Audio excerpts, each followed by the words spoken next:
somary mangina kely sika. Ny syndicat planificateur na mpitety-pivoarana eto Madagasikara dia miarahaba ny vahoaka malagasy tsy vaky volo noho ny nahatrarany ny taona vaovao 2024 sy ny nazahoany filoham-pirenena vaovao dia Andriamatoa Andry Nirina Rajoelina izany araka ny didy navoaka ny fitsarana avo momba ny lalam-panorenana ny 20 Janoary 2024 teo. Koa miarahaba anao Andriamatoa Filoha amin'izao nahalany anao zao ka nametrahana anao eo amin'ny didy masina sy andraikitra lehibe nanakina ny vahoaka malagasy anao izao. Toeram-boninahitra izany kanefa koa toeram-panompona dia mirary anao izahay aleo alasana tsy ho folatana manondro amin'ny asa goavana miandry anao dia ny fanavotana ny firenena amin'ny fahantrana. Miarahaba sy mirary soa ny filoham-pirenena vaovao sy ny ankohonany ihany koa izahay amin'izao nahatrarany izao taom-baovao izao engane ho taom-pahombiazana sy fiadanana ho azy ireo ary ny vahoaka malagasy manontolo ity taona vaovao ity. Manoloana ny fahasarotan'ny asam-panarenana sy mba hahatrarana ny vinam-pampandrosoana natolotra dia ny IEM izany dia mahatsapa ho manana didy izahay planificateur tompon'andraikitra voalohany amin'ny asa fampandrosoana ary vonona ny anolo-tanana.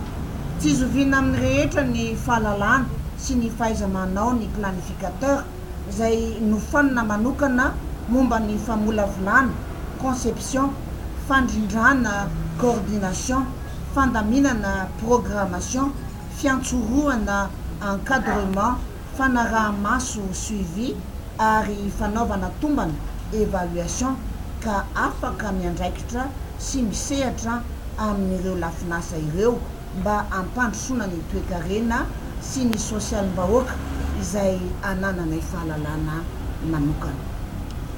Toananay ankitsi-po ny finiavanao ny ametraka ny olona tena manana fahaizana manokana na teknisianina vita fiofanana eo amin'ny andraikitra ny fanandrify aminy mba ahatontosa ny vina ao amin'ny IEM, mba azahoanay mitondra ny anjara birikinay amin'izany sy ahafahana mitrandraka ny traikefa sy ny fahaiza-manao anananay dia rariny loatra raha toa ka averina amin'ny asiny ny planificateur toy ny amerenana amin'izy ireo ny fitantanana ireo sehatr'asa mikirakira ny teti-pivoarana sy ireo tetik'asa maro lafy ka ametrahana olona mahafehy sy manana traikefa momba izany mba ifehezany azy ireny mba ampisy fiantraikany mivantana any amin'ny vahoaka malagasy. Miandrandra fiovana singanina amin'izany ny ministera miandraikitra ny teti-pivoarana sy ny ivitoeram-panofana ny teti-pivoarana.